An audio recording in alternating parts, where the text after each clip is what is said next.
una bóveda formada por hueso y no puede aumentar de volumen la cavidad. Y el contenido está dado por el cerebro, el volumen sanguíneo y el queso raquídeo, entre otros. Y por dentro está dividido en compartimentos esta cavidad. Tenemos la hoja del cerebro, que está en el centro, ¿no? La hoja del cerebro, y en la parte inferior tenemos lo que se llama el tentorio. Y así se van a dividir dos compartimentos, el supratentorial y el infratentorial. También se divide en la parte superior, la parte media, por la hoja del cerebro separa a los dos hemisferios cerebrales derecho e izquierdo. O sea, hay dos compartimentos, el supratentorial e infratentorial, divididos por la dura madre, ¿no?, que se ha formado. Y en la parte inferior tenemos un agujero, el agujero magno, occipital. O sea, así se va a limitar por dentro el contenido endocraneal. Está limitado. Entonces,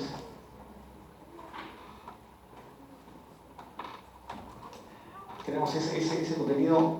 El contenido es el cerebro, el volumen sanguíneo, y el continente es el cráneo, que es inextensible. También se define que esta impresión craniana se va a presentar en una serie de enfermedades graves. Es algo común en las enfermedades de tipo neurológica, ¿no? En varias de ellas va a aparecer, sobre todo cuando son graves, y están caracterizadas por la adición de un volumen dentro de la cavidad craneal.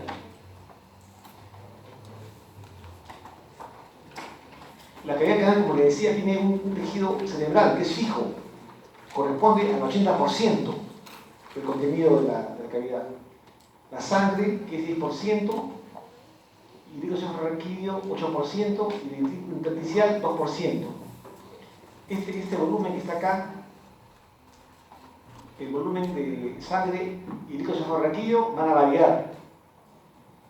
Más o menos el 20% va a ser modificable, no así el tejido cerebral, que es fijo. Aunque a veces puede variar también de volumen en ciertos aspectos, pero tomamos como que sea fijo, porque esa variación es muy pequeña, no compensa. Entonces, lo que va a modificarse es la sangre y el líquido raquídeo, que corresponde a un 20%, que es modificable y que sirve para compensar la hipertensión. Si uno de estos componentes aumenta, los otros dos se van a modificar para compensar el aumento de presión. Eso se llama la doctrina de Monro-Kelly, se llama eso. Es un mecanismo compensatorio. Entonces, que se lleva a cabo modificando los volúmenes de la sangre y el líquido raquídeo, ya que el volumen del tejido cerebral es fijo.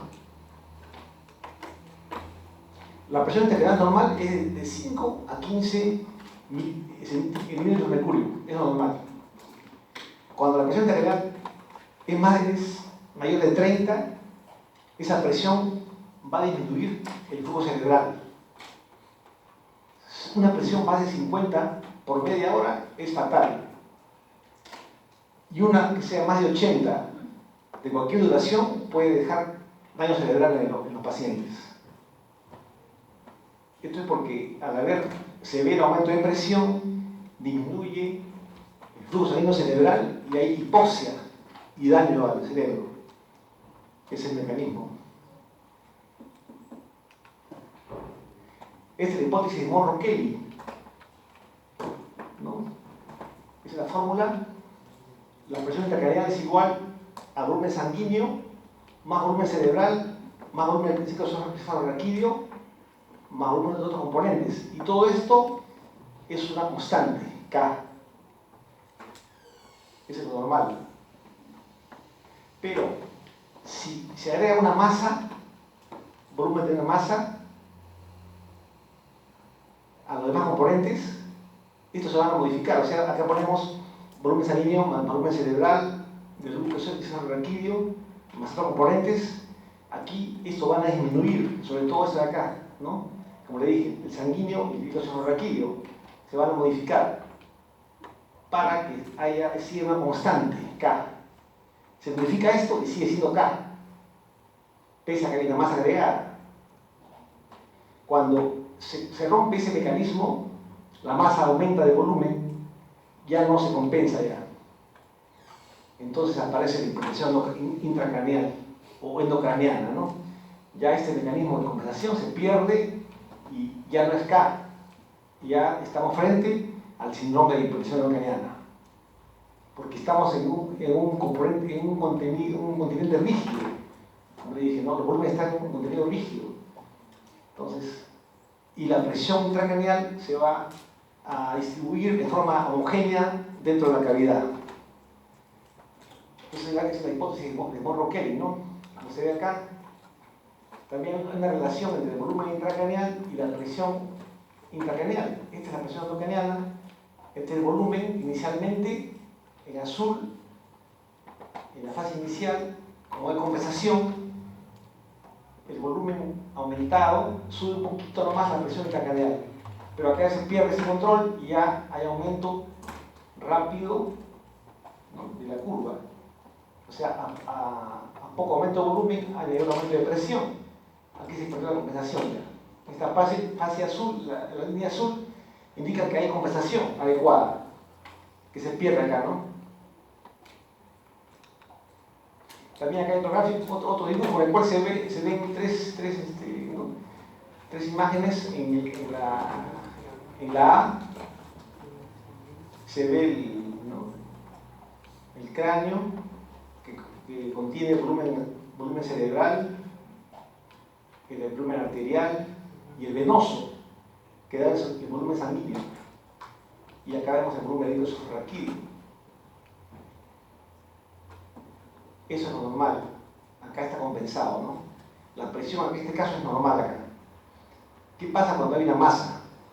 Una masa acá. Cuando hay una masa, se va a modificar el volumen de glicosio raquídeo y el volumen también venoso.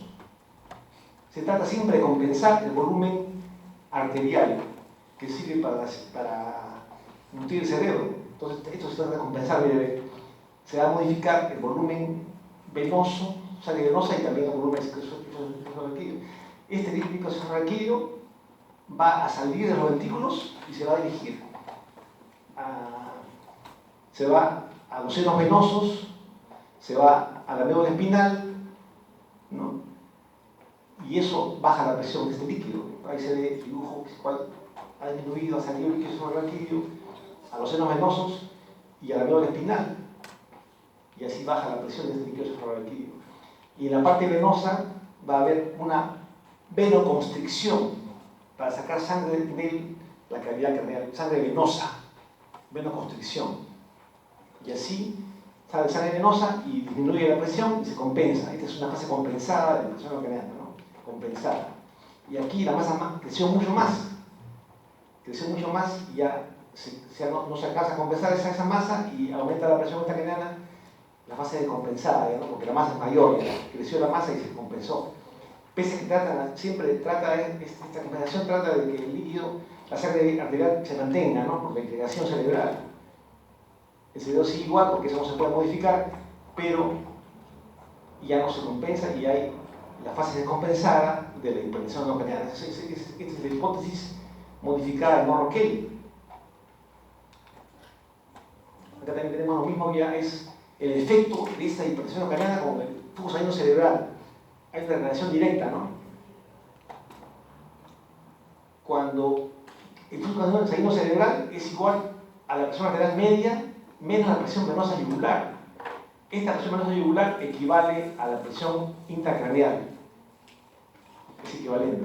Entonces, la presión arterial media menos la presión venosa yugular, todo sobre la presión cerebral. Esta relación va a dar como resultado el flujo sanguíneo cerebral. Si esta presión sube, la presión venosa cerebral aumenta, la resistencia vascular cerebral disminuye, baja, para compensar este flujo sanguíneo. Y eso se produce vasodilatación vascular arteriolar. Como compensación de la presión aumentada intracraneal, se produce una vasodilatación arteriolar. Y en la parte venosa se produce una vasoconstricción venosa para sacar sangre venosa de la cavidad endocraneal. Entonces, no confundirán. Entonces, eso así se va a regular. Eso se llama la autorregulación, se llama eso, mecanismo de autorregulación. Aumenta la presión intracraneal y va a producirse una vasodilatación vascular arteriolar. O sea, se compensa eso. Entonces, eso es la compensación en estos casos. ¿Ve? Entonces, hay efectos, cuando aumenta la presión arterial, va a haber efectos intracraneales y efectos sistémicos. Dos tipos de efectos. Los intracraneales, como les decía, son la modificación de la flujo sanguíneo cerebral, global o regional. O sea, cuando es muy severo ya se pierde la compensación y hay alteración del flujo sanguíneo cerebral, va a haber una disminución del flujo sanguíneo cerebral. Y esa también es por una parte. Por otra parte, va a producir efectos de movilización. Movilización, se mueven las estructuras que están dentro del cráneo. Se mueven, como hay mucha presión y el cráneo es inextensible, se va a mover, a movilizar, a distorsionar el contenido intracraneal. Pasa de un compartimento a otro. Eso son las hernias. Las hernias. Por ejemplo, puede pasar un hemisferio a través del lado del cerebro al otro lado, o también puede pasar el cerebelo a través del agujero occipital hacia abajo. Herniaciones, porque la presión se descompensó y como es una cavidad cerrada, rígida del cráneo y la presión aumentó, hay desviaciones, movilizaciones de los hemisferios o del cerebelo hacia un lado u otro, ¿no? Y eso es la que se llama herniación. Dos efectos intracraneales de la hipertensión endocraniana. También se pueden producir efectos sistémicos, ¿no? Ese es el reflejo de Cushing, bradicardia, hipertensión arterial y alteración del ritmo respiratorio. Tres mecanismos, alteraciones que se llaman reflejo de Cushing. Esto en realidad aparece de forma tardía, no es temprano eso, sino tardío. Cuando la hipertensión arterial está descompensada, en una fase tardía aparecen estos síntomas de acá: bradicardia, hipertensión arterial, alteración del ritmo respiratorio, que puede ser de alteración de Gene-Stock, de Biot, entre otras. Entonces, fíjense, esto es bradicardia, hipertensión y alteración del ritmo respiratorio. Eso se llama reflejo de Cushing, se llama esto, ¿no? Pero es avanzado, esto no es temprano, es avanzado, ¿no? Entonces, dos efectos de hipertensión, la intracraneal y la sistémica. Ahora, ¿por qué se produce? ¿Qué mecanismos producen esta alteración de hipertensión endocraniana? Uno de ellos es el aumento del volumen a nivel del encéfalo. El encéfalo, ¿no?, aumenta su volumen. ¿Cómo aumenta el volumen? Por ejemplo, con un absceso cerebral. Un absceso cerebral, que es el acúmulo de pus dentro del parénquima cerebral, que tiene varias causas, ¿no? Entonces, ese acúmulo de pus en el parénquima cerebral aumenta el volumen y produce hipertensión endocraniana. Eso se llama absceso. Tiene varias causas eso, ¿no? En realidad. Tiene varias causas, que pueden ser infecciones dentales, infecciones postoperatorias, tiene muchas causas de eso en realidad, ¿no? También del oído medio, varias causas de esta enfermedad que se llama absceso cerebral, ¿no? Entonces, este absceso va a producir aumento de la presión, aumento de la masa encefálica. También puede ser un hematoma, ¿no? Un hematoma hipertensivo, por ejemplo, o un tumor cerebral. Todos ellos van a aumentar la presión arterial por aumento del parénquima cerebral. Entonces también se puede producir aumento del encéfalo cuando hay edema cerebral. El edema cerebral es el aumento de agua dentro del cerebro, aumento del contenido acuoso del cerebro. Los dos mecanismos por los cuales se va a producir aumento del volumen cerebral. También se puede producir aumento de la presión cuando hay acúmulo de sangre en las meninges, ¿no? Por ejemplo, puede ser hematoma subdural, hematoma epidural, van a producir el acúmulo de sangre, se va a también dar aumento de la presión intracraneal. También puede ser por el aumento del volumen de la sangre intravascular. Por ejemplo, aumento del volumen de la sangre intravascular. Cuando hay una trombosis del seno venoso, longitudinal, por ejemplo, ¿no? Una alteración o defecto del drenaje venoso cerebral, una trombosis de la vena, el seno venoso longitudinal, va a producir que no se drene el contenido venoso y aumenta la presión venosa intracerebral y eso lleva a una hipertensión no craneana, por ejemplo. También se puede dar cuando hay trombosis de la vena cava superior o también una compresión, como veíamos el síndrome de vena cava superior, que se produce por una compresión tumoral a nivel del mediastino. También puede repercutir cuando es severa a nivel cerebral porque disminuye el drenaje venoso cerebral. Y también eso produce en los pacientes hipertensión endocraniana. También puede producir los mismos síndromes, ¿no? Cefalea, vómitos, todo el cuadro clínico del síndrome de hipertensión endocraniana, secundario a trombosis, ya sea del seno venoso cerebral o también puede ser trombosis o compresión extrínseca de la vena cava superior. ¿Bien? Entonces, ese es otro tipo de mecanismo. También puede aumentar el flujo sanguíneo cerebral cuando hay exceso de CO2 en la sangre de los pacientes. Hipercarbia va a producir, por mecanismo reflejo, aumento del flujo sanguíneo cerebral y también se puede producir hipertensión endocraniana por este mecanismo. También se puede producir aumento de la presión endocraniana por aumento del dióxido de raquídeo, aumento en las cavidades, y esto se llama hidrocefalia. O sea, todos son los mecanismos que están ahí anunciados.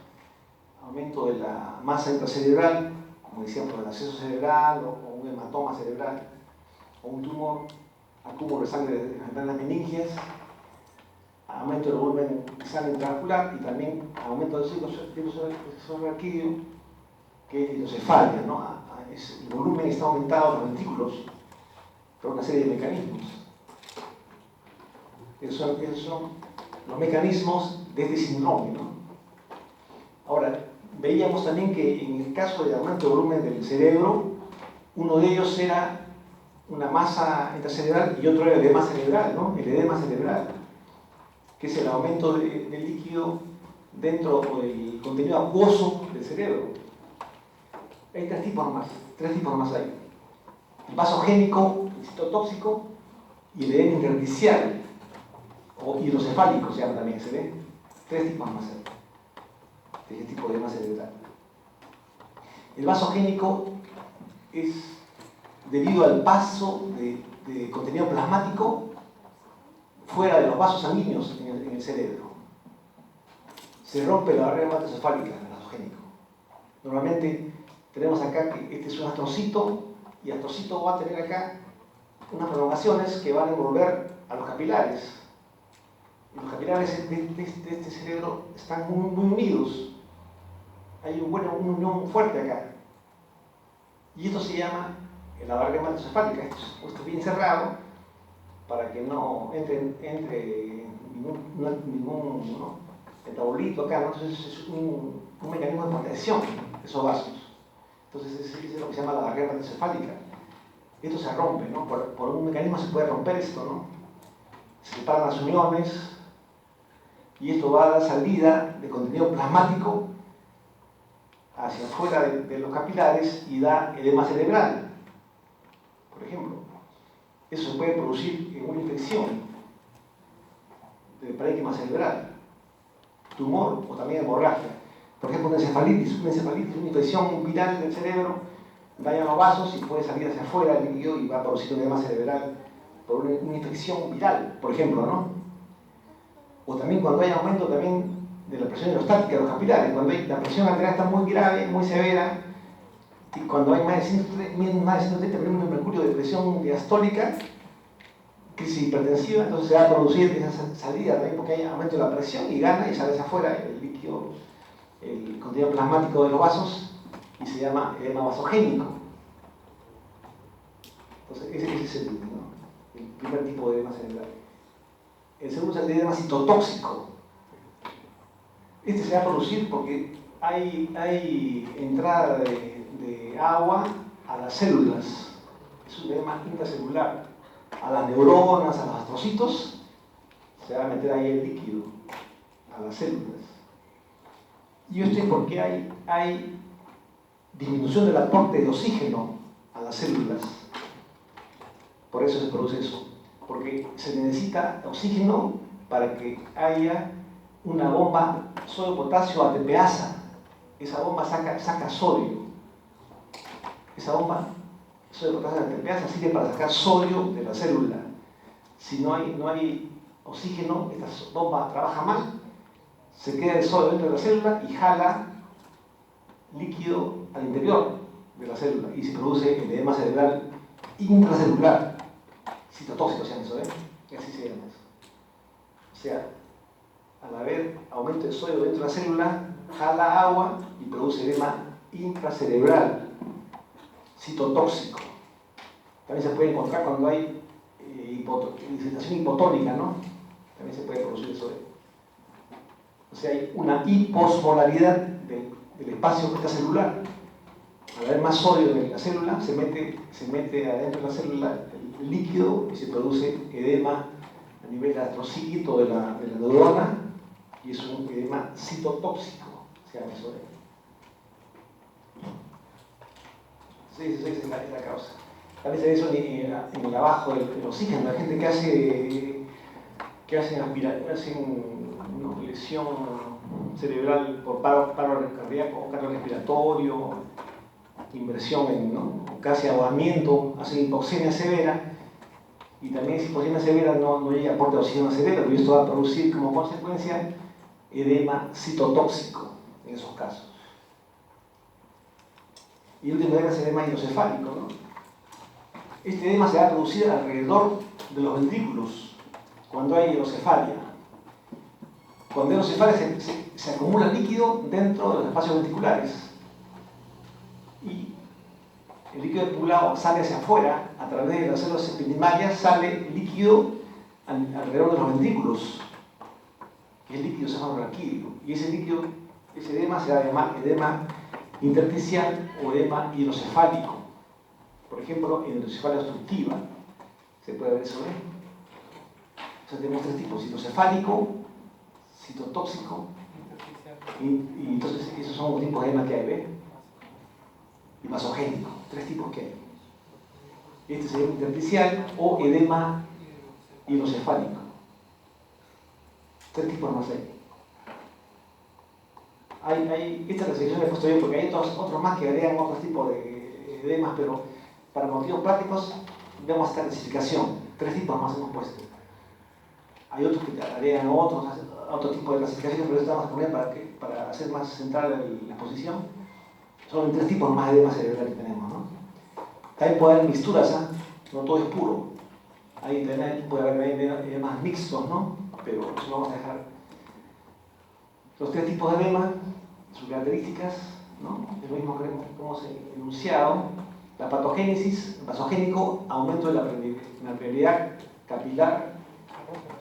Sí. El citotóxico, hinchazón.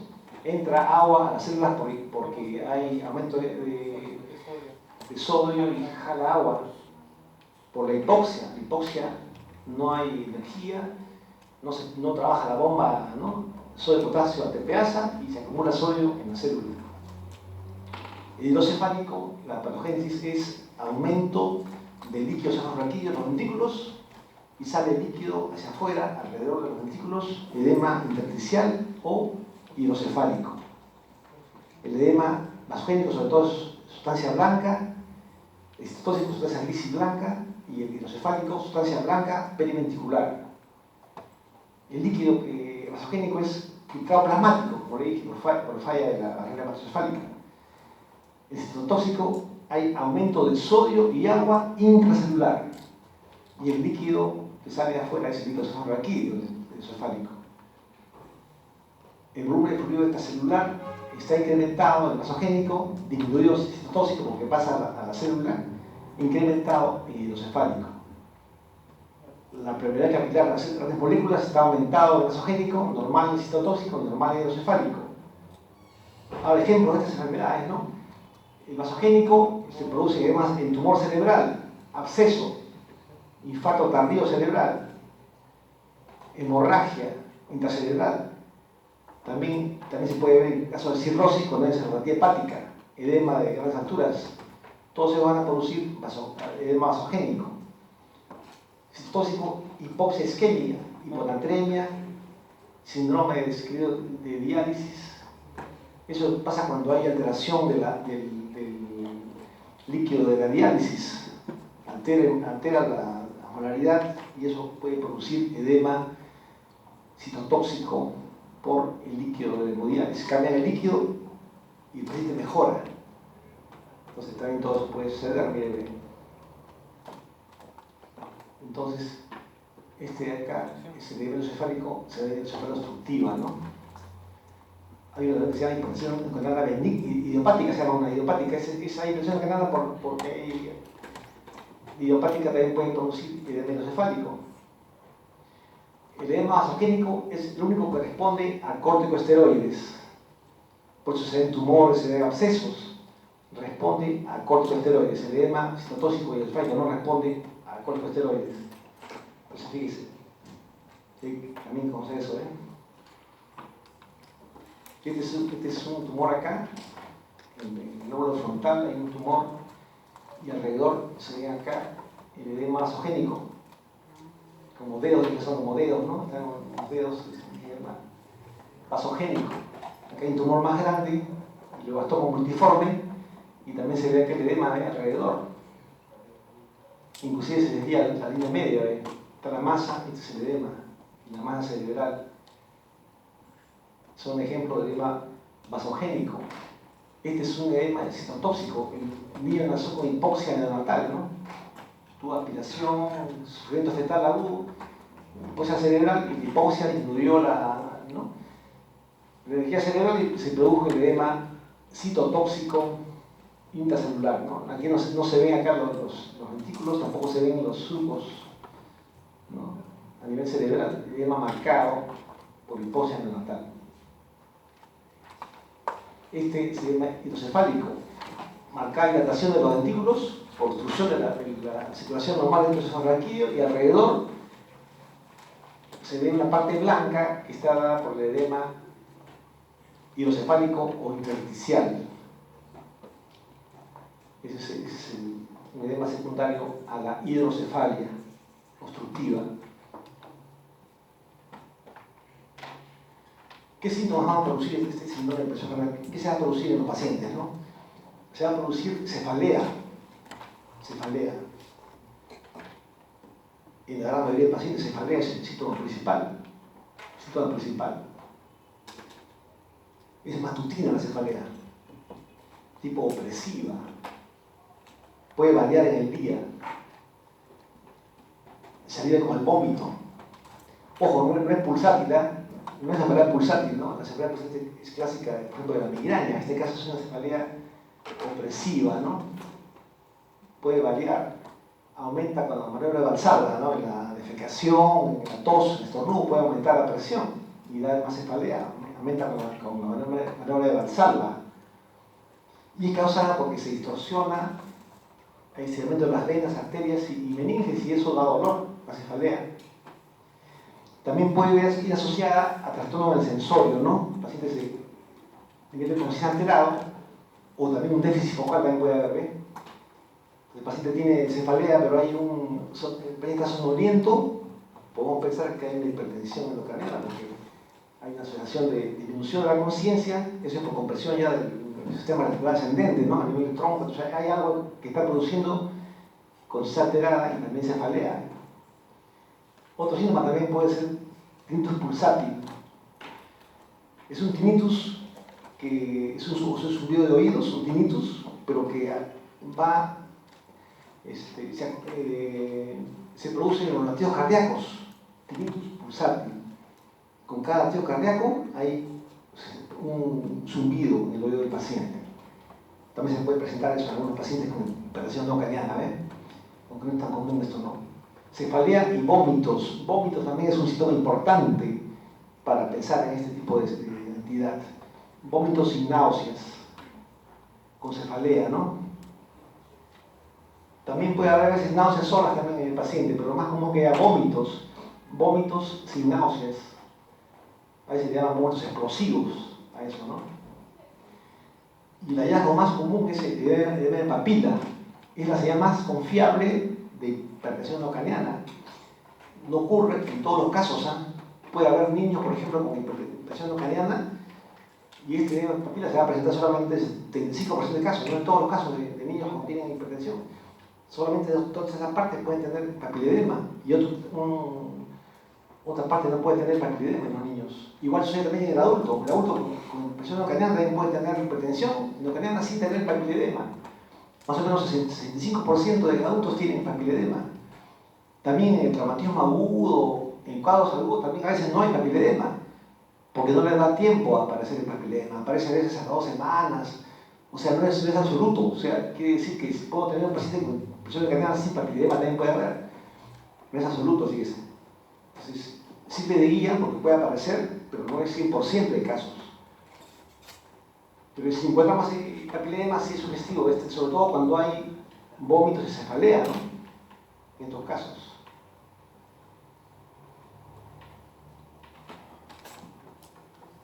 También puede aparecer otros síntomas también puede aparecer, como lesión del tercer par craneal. Esto se produce cuando hay compresión del tercer nervio a nivel del mesencéfalo, por ejemplo.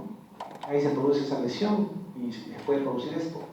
Pero más común es el parálisis del sexto par, porque el sexto par es el nervio más largo que hay intracerebral. Y como es largo, en varios niveles se puede comprimir y da parálisis. Esto sí es común.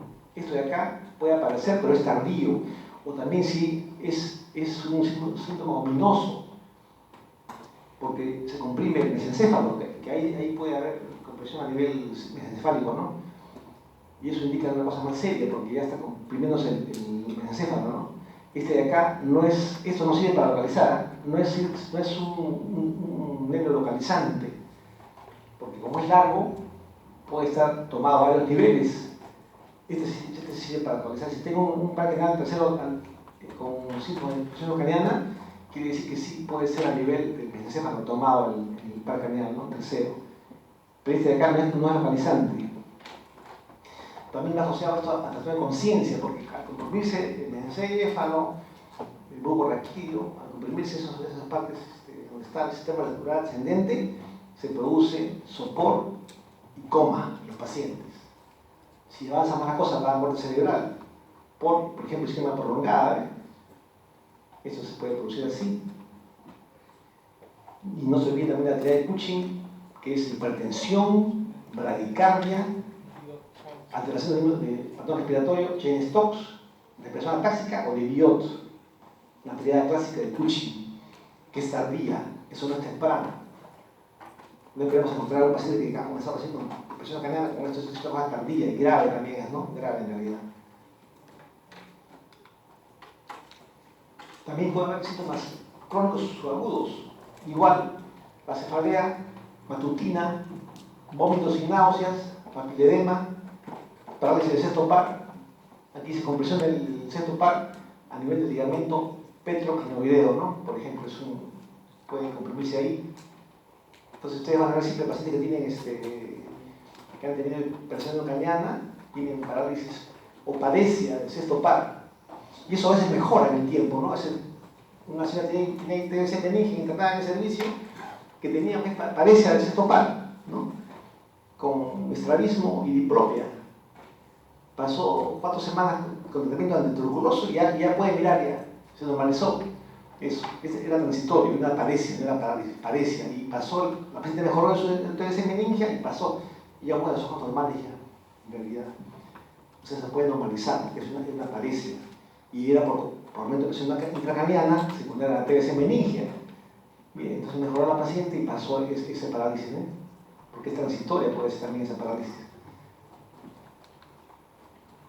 Acá también hay comparación, síntomas iniciales y síntomas avanzados de la hipertensión craneana, ¿no? Iniciales, cefalea, vómitos, somnolencia, también alteración psíquica, ¿no? Pacientes hacen confusión, hacen aumento del sueño, por ejemplo. Y avanzados, papiledema, ictrices visuales. Esto quiere decir que el paciente tiene pérdida de visión momentánea que revierte, ¿no? Ictrices visuales de verdad eso. También aumento de la mancha ciega, esto se ve con una campimetría, ¿no? O sea, se puede ver aumento de la mancha ciega, baja también de la agudeza visual de los pacientes, ese por papiledema, ¿no? También diplopia, por parecer de cierto par. También puede haber ondulación, estupor y coma. La paciente que les conté que estaba con arteria semimeningia, ¿qué pasó con ella? Hoy día amaneció con somnolencia la paciente. Sonolienta. Como dormida estaba la paciente. Entonces, pensamos que debería haber hecho capaz una complicación. Porque, ojo, la arteria semimeningia puede mejorar la infección, pero siguen apareciendo todavía signos en la paciente, como hay cicatrices, puede también aparecer, en los pacientes puede aparecer hipertensión endocraniana, puede haber complicaciones, también ACV, hace también trombosis de los vasos ¿no? cerebrales, esos pacientes, y esa paciente que está con somnolencia hay que hacer una tomografía de control a ver qué ha aparecido en ella, porque pese a que está en buena evolución de la infección, pueden aparecer todavía complicaciones en la fase inicial del tratamiento. Fíjense cómo es esa enfermedad. Entonces, hemos notado que es orienta, ¿no? Entonces, ¿por qué está haciendo ese problema? Está haciendo una infección endocraniana al paciente. Entonces, fíjense cómo la cosa va apareciendo, ¿eh? Entonces, en ese caso, se le ha perdido a la paciente que le haga una tomografía urgente para ver a qué se debe ese problema del caso. Pese a que mejoró su paresia, el ojo ha comenzado a hacer la paciente somnolencia. Entonces, eso puede indicar hipertensión endocraniana de la paciente, ¿no? Entonces, se trató con más corticosteroides, ¿no? Por ejemplo. Si la cosa aumenta, puede aparecer accidente de deceleración por compresión del tronco cerebral. Y también, en última instancia, alteración respiratoria y vegetativa, que en la fase final, que ahí entra la triada de Cushing, en casos más severos, ¿no? En casos más avanzados. Este es el papiledema, ¿no? Una papila normal de fondo de ojo, los bordes bien nítidos, y, ¿no? como trazados en compás, y acá se veía borroso el papiledema. También puede aparecer acá hemorragias, cuando es agudo, ¿no? Ese se ve el fondo de ojo borroso, también se puede poner sobrenoso en estos casos. Es el papiledema, ¿no? Bordes nítidos y bordes borrosos por el papiledema. Que no siempre está en todos los casos, ¿no? Puede haber casos de presión craneal sin papilema, también puede haber. Cuando aumenta mucho la presión craneal, una consecuencia de esto era las herniaciones, que son pasajes de una parte del cerebro de un compartimento a otro. Eso es una herniación. En este caso, miren, ven, por la parte media cerebral, por la del cerebro, se ha producido una herniación que pasa de esta parte del cerebro del hemisferio, en este caso es izquierdo, se va al derecho. Miren, de un lado para otro ha pasado. Es el cíngulo, que es una parte del cerebro, y es el lado izquierdo pasa al derecho a través del lado del cerebro. Es una herniación, vean eso. Y eso se ha producido por una masa a nivel supratentorial. Una masa que está acá, hace compresión y pasa una parte del cerebro hacia el lado opuesto. También se desplaza el ventrículo, se desplaza el ventrículo y también se puede comprimir la arteria cerebral anterior con riesgo de ACV. Y todo es secundario a una masa que está desviando el cerebro de un lado a otro, a través del lado del cerebro. Se puede ver este tipo de herniación. Dice que es la más benigna entre todas ellas, pero siempre hay que tener en cuenta porque esto puede llevar también a complicaciones, ¿no? Entonces vemos que hay alteración del ventrículo y desviación del círculo de un hemisferio al otro, ¿no? Pasajes, se ve en el círculo. Otra hernia es la hernia del humus. Del humus, acá está, porque hay una masa acá. Se comprime y baja el humus hacia abajo y va a comprimir el tronco cerebral. Eso se va a producir por una lesión del lobo temporal, un hematoma, un tumor un absceso del lóbulo temporal, se va a producir la herniación del umbus. Y acá se va a producir lo siguiente, se va a producir baja la conciencia, el paciente hace somnolencia, también miridiasis por compresión del tercer nervio de este lado. Compresión del tercer, entonces se comprime acá. Y también puede haber hemiplegia contralateral por compresión de las vías motoras, ¿no? Se puede producir hemiplegia contralateral. Pero también puede comprimir la masa hacia acá y se comprime el lado contralateral motor y se produce una hemiplegia ipsilateral del mismo lado. La mitad de casos son hemiplegia del mismo lado y la mitad hemiplegia contralateral. Esos son debido a la hernia del umbus. También se puede producir compresión de la arteria cerebral posterior, ¿no? Y también puede haber riesgo también de infarto, ¿no? Cerebral. Esta es una hernia de las más comunes que hay, del umbus. Son las más comunes. Otra es la hernia subtransectorial, central, o sea, cuando hay una masa central acá, masa central desvía el tronco cerebral hacia abajo, pasa a través de la tienda del cerebelo, ¿no? Encéfalo o meséfalo baja por acá a través del tentorio, ¿no? Se produce miosis bilateral, respiración de Shen-Stock, pérdida de mirada vertical, mirada hacia abajo, todo porque se produce una hernia transtentorial central. Es otro tipo de hernia que se produce ahí, ¿no?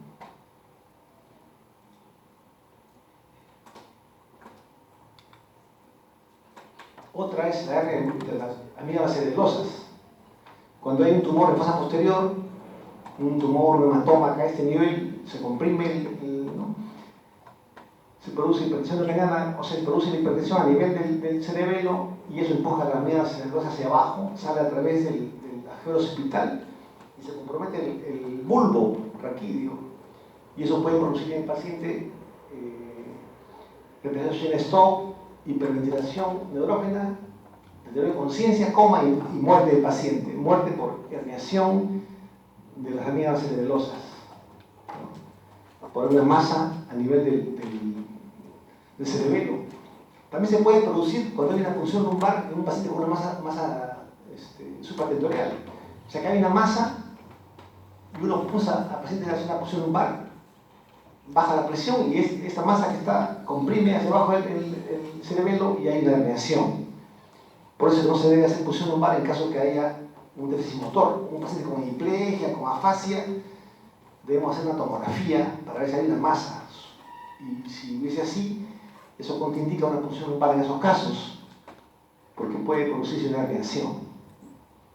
¿Qué hacen en esos casos? A veces al paciente le ponen mannitol o corticoides, bajan un poco la presión y de acuerdo a eso pueden hacer la punción lumbar siempre con los riesgos, ¿no?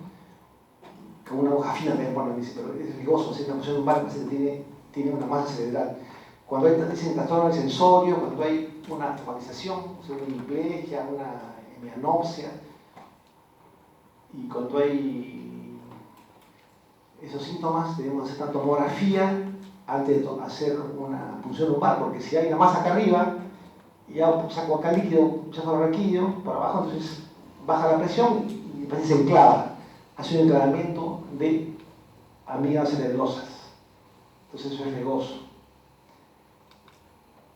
También puede haber una hernia ascendente, ¿no? Cuando sube el contenido del cerebelo hacia arriba, sucede cuando ponen una derivación ventricular externa para controlar la presión intracraneal. En UCI de neurocirugía ponen un catéter dentro del ventrículo. Eso baja la presión intraventricular supratentorial. La presión de acá es mayor. ¿Y qué sucede? Va a haber una reacción inversa. Sube hacia arriba, hay una reacción inversa. Al bajar acá la presión, el contenido sube, ¿no? Y eso se puede producir en un tumor de fosa posterior, por ejemplo, ¿no? Sube el contenido hacia arriba y comprime acá, produce anomalía pupilar, también puede producir infarto de la arteria cerebrosa superior, y este es mal pronóstico. Entonces, por eso hay que tener cuidado cuando hay tumores en fosa posterior, no colocar ¿no? derivaciones que pueden bajar mucho la presión en esos casos. hay una enfermedad, una entidad que se llama la hipertensión endocrinal idiopática, ¿no? En la cual hay hipertensión endocrinal, pero sin causa aparente, no hay causa. La tomografía y las resonancias son normales. Está elevada la presión intracranial, pero no hay causa. Antes se llamaba eso, pseudotumor cerebral se le llamaba eso, ¿eh? Esto se da en damas con obesidad mórbida, ¿no? Pacientes jóvenes con obesidad mórbida tienen este síndrome. Antes no hay etiología, no hay causa. No tienen masa cerebral, no tienen ninguna alteración. ¿Tá? Y no son normales. Antes se le decía benigna, pero no es benigna porque produce ceguera. 5% de casos, hasta 8% pueden tener también ceguera de estos pacientes, ¿ven?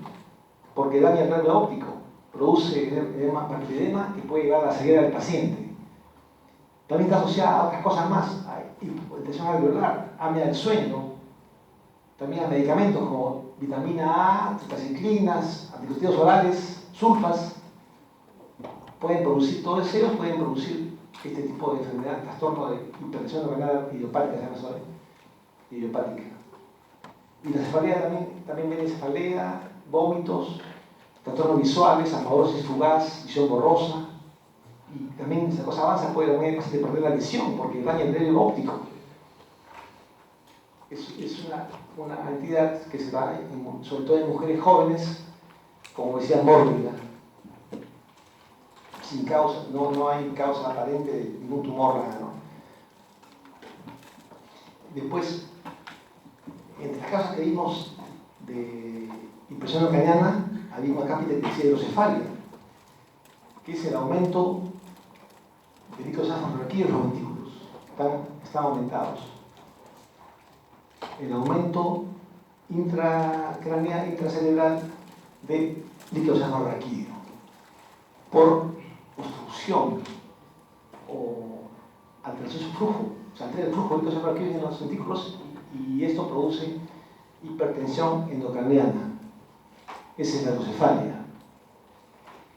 El líquido cefalorraquídeo se produce en los ventrículos, sobre todo en los ventrículos laterales, en los presos coroideos.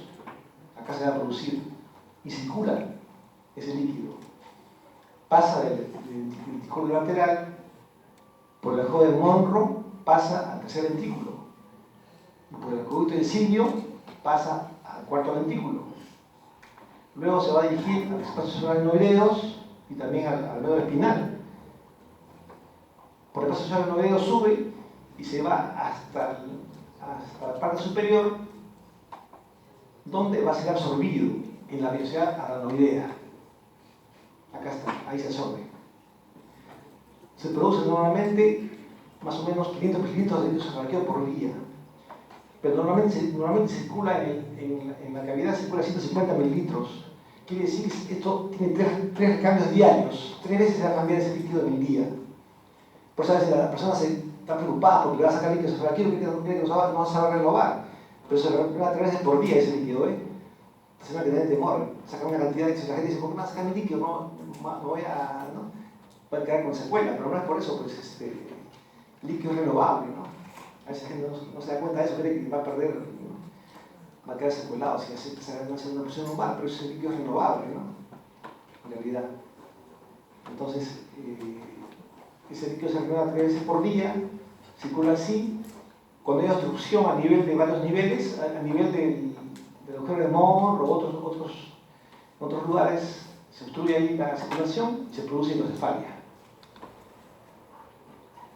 Hidrocefalia se produce por trastorno de la dinámica del líquido cefalorraquídeo, que puede ser por exceso de producción de líquido. Por ejemplo, cuando hay meningitis se va a producir más líquido. Y también cuando hay un papiloma del preso coroideo, es un tumor del preso coroideo, también es una cosa rara de aumento del líquido cefalorraquídeo. Esas dos causas van a producir exceso de producción y daño hidrocefalia. También se puede producir efecto de circulación de líquido, ¿eh? Es hidrocefalia obstructiva. Obstructiva es esa, ¿no? Y esta obstructiva tiene dos tipos, no comunicante y comunicante. 2 tipos. Pero esto ha sido discutido, hay gente que no considera esto porque dice que es inadecuada esta definición porque todas son obstructivas al final, ¿no? Todas son obstructivas, así que pero bueno, para la forma práctica se clasifica así: no comunicante y comunicante, obstructiva, ¿no?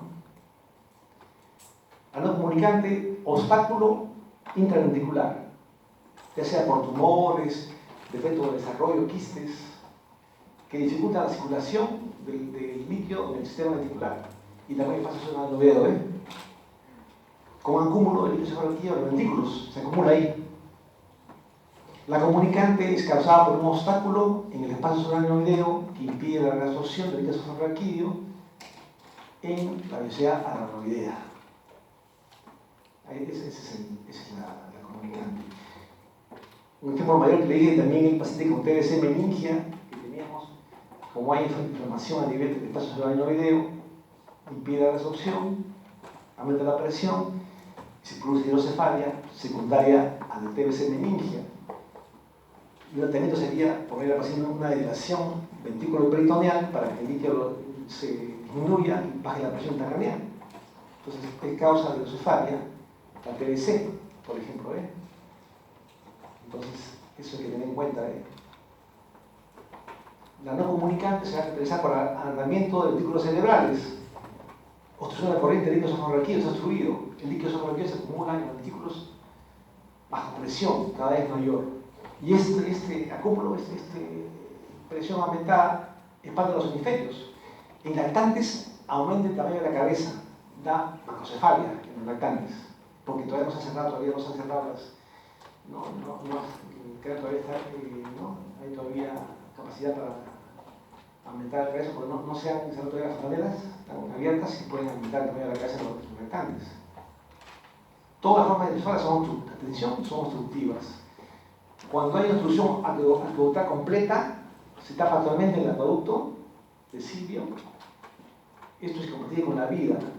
El paciente fallece en 3 a 4 días.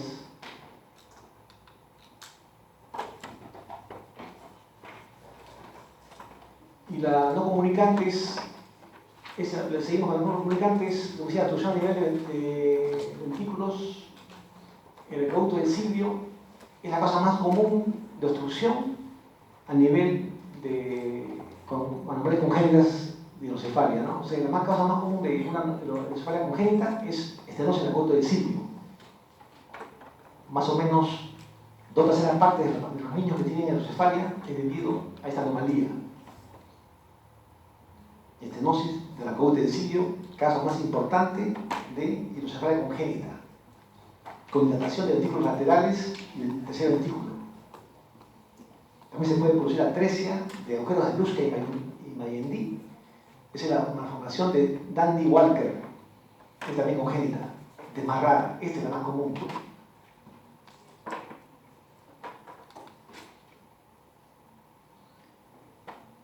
También hay más causas de obstructiva comunicante, ¿no? Este es otro tipo de hidrocefalia obstructiva comunicante. Aquí se va a producir obstrucción de la absorción a nivel del líquido cefalorraquídeo, ¿no? Está bloqueada la absorción acá. Eso se va a producir porque hay algo impide que se den los senos venosos, o por las anexiaciones de adenoidea se va a alterar la absorción a ese nivel. Se puede presentar eso en hemorragia adenoidea, meningitis, carcinoma meningia, linfomatosis meningia. Todos ellos van a producir falla de la absorción y se produce la hidrocefalia comunicante. También se puede producir con trombosis venosa de los senos, trombosis de los senos venosos cerebrales, también puede producir esta anomalía y este tipo de hidrocefalia. En estos casos, cuando hay meningitis, carcinoma meningia o linfomatosis meningia, se puede ver en la resonancia, se ve un engrosamiento difuso de toda la meninge. Eso es importante, ahora tenemos resonancia, se ve claramente cómo se ve la meninge toda engrosada. Y eso es por este tipo de enfermedades, ¿no? Que disminuyen la absorción y producen hidrocefalia comunicante, se llama eso, ¿no? Por ejemplo. Es lo mismo, las congénitas que le decía, la más común, estenosis del acueducto de Silvio, 70% más o menos de casos de niños tienen esta anomalía, niños que nacen con hidrocefalia, casi todos tienen esta anomalía de acá, más común. La 13 de foramen es Mandila y Brusca, síndrome de Dandy Walker, ¿no? Hay más, ¿no? Malformación de Chiari, otro tipo más, crisis anémica congénitos, todo eso puede producir encefalía congénita obstructiva. Adquiridas tumores supratentoriales, herniación tentorial intraventricular, de la región osteoquiasmática, de la región pineal, fosa posterior, todos ellos van a producir encefalía obstructiva. También la TDC, la meningitis tuberculosa, piógena fúngica y carcinoma, todos se van a producir. ¿Por qué? Porque obstruyen, pueden también obstruir la circulación de líquidos esofágicos, ¿no? También abscesos, granulomas, también parásitos, estas cosas también pueden producir esa anomalía. La hemorragia anoidea puede también producir, eso puede ser espontánea, traumática o postoperatoria. Y la no obstructiva entra ahí también la hiperproducción de presión arqueo con papiloma de presión provideo o también encefalía hepática del adulto.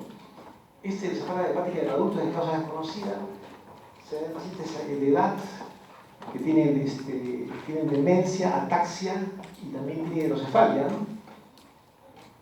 Este de acá es de adulto, es hepática y no hay causa aparente, ¿no? En esos casos. Mejoran con drenaje ventricular. Ese tipo de anomalías. El cuadro clínico en los niños menores, antes de síndrome de Fontanelas, aumento de la cabeza, del tamaño de la cabeza, aumento del perímetro cefálico, aumento de la red venosa, craneal, fontanelas abombadas ahí, aumento de las fontanelas, ojos son nacientes, ahí se ven los ojos hacia abajo, ¿no? También hay irritabilidad y convulsiones, pueden dar también esto, ¿no? Acá se ve este niño con ojos son nacientes, ¿no? Aumento también de la cabeza, y se ve lo mismo acá en el dibujo, se ve acá el aumento de los ventículos laterales y el tercer ventículo por se ha cerrado el arcoíris del cilio, causa más común, que también se ve las venas más marcadas, ¿no? En esos casos. Cuando se acelera el cráneo ya, o sea, eso es más de 3 años, se puede también producir, ¿no? Cefalea, vómitos en proyectil, papiledema, somnolencia, en casos graves herniación cerebral. También puede haber cuadros agudos de hidrocefalia, ¿no? Por ejemplo, si tenemos una anima cerebral, se acumula sangre en el tercer ventrículo, de forma aguda, y eso puede producir expansión rápida de los ventrículos. Es un cuadro agudo severo que puede causar la muerte del paciente. En esos casos, el paciente es tratado con una derivación ventrículo peritoneal. Le ponen una válvula de derivación y baja la presión ventricular y el paciente mejora. A veces ponen solamente una cosa transitoria, ponen una derivación externa por unos días. El paciente, la sangre se elimina y baja la presión intracraneal y retiran el catéter de derivación ventricular externa. Si persiste la hipertensión, ya sacan el catéter, pero un catéter permanente ventículo peritoneal. Todo eso lo hacen cuando hay hidrocefalia aguda, por ejemplo, secundaria a una hemorragia subarachnoidea, por ejemplo. Puede alcanzarse 80% de crecimiento de los ventrículos en 6 horas, es aguda, severa. Si no se trata, pues, el paciente se puede herniar con esta presión elevada, pero se maneja con derivación. Aquí hay un ejemplo de hidrocefalia aguda por hemorragia subarachnoidea, ¿no? Se ve acá en el centro de los ventrículos, acá también se ve acá ventrículos muy dilatados, acá viene después de una derivación. Acá le ponen una derivación ventrículo peritoneal y este que está acá pasó acá porque hicieron una derivación ventrículo peritoneal y el paciente mejoró. También puede poner un régimen transitorio, si mejoran, sacan el catéter. Es cuadros agudos. Esto puede suceder en 6 horas. Está normal y pasa acá. Esto puede ser un cuadro agudo de hidrocefalia. Entonces, eso es lo que hemos querido revisar brevemente sobre la presión craneana, edema cerebral y también hidrocefalia. ¿Algo quieren preguntar sobre esto? Eso bien se la triada de Cucci, que no es tan común. También por eso es que en casos que tienen TEC cerebral, ACV extenso, una recomendación es ver las pupilas del paciente, ¿no? Porque ese es un ACV extenso de un hemisferio, y si el ACV se puede aumentar el edema cerebral de un solo, puede producir una puede producir en el paciente miriasis por compresión del tercer nervio, por ejemplo. Entonces, la enfermera entrenada en neurología controla las pupilas, saben cómo van. Si hace miriasis, ya indica que el paciente puede tener una hipertensión no cardíaca, ¿no? Siempre en sopor, miriasis, puede indicar una hipertensión cardíaca que debe ser manejada rápidamente, con el manejo adecuado, ¿no? Es decir, control de pupilas se llama eso, ¿no? Porque a veces cualquier tipo de TEC, hematoma subdural, acceso cerebral, o también tumor cerebral, o base de extenso, puede evitar, ¿no? Porque esto es dinámico. Tiene el paciente un tumor y el tumor sangra, aumenta más la presión intracraneal. Y eso puede llevar, por ejemplo, a miriasis de un solo lado. Se comprime, por ejemplo, el tronco cerebral, ¿no? Entonces, ese es el control pupilar. Por eso que exigen las pupilas de los pacientes que tienen TEC, que tienen cuadros graves cerebrales, para que ver signos tempranos o signos que van a indicar que hay un aumento de la presión intracraneal, por ejemplo. Aunque eso mejor se lleva en unidad de cuidado intensivo neuroquirúrgico, ahí se lleva ese control. También hace un control con un dispositivo también que ponen intracraneal, que van midiendo las presiones también a nivel intracraneal con dispositivos especiales de monitoreo de presión intracraneal. Eso lo hacen en la unidad de cuidados intensivos de neurocirugía, por ejemplo. Entonces, eso hay que considerar. Y no se olviden también que los síntomas principales son la cefalea, los vómitos, ¿no? Sin náuseas, ¿no? Y que la actividad de Cushing es tardía, ¿no? La actividad de Cushing es tardía, no es inicial. El síntoma principal es el signo que es más evidente para diagnosticar la enfermedad es el papiledema, pero que no ocurre en todos los casos. Y sí, por ahí. Y los otros casos también tienen que ver que hay damas con obesidad mórbida, jóvenes que tienen hipertensión renal idiopática, que a veces es por medicamentos, anticonceptivos orales, sulfas, vitamina A, entre otros, pueden producir ese trastorno, ¿no? Y es idiopática, porque quiere decir que la tomografía de las resonancias no son normales y el 7% van a llevar a la ceguera del paciente. Bien, entonces eso también hay que considerar, ¿no? Entonces todo eso son lo que tenemos que revisar brevemente. Gracias.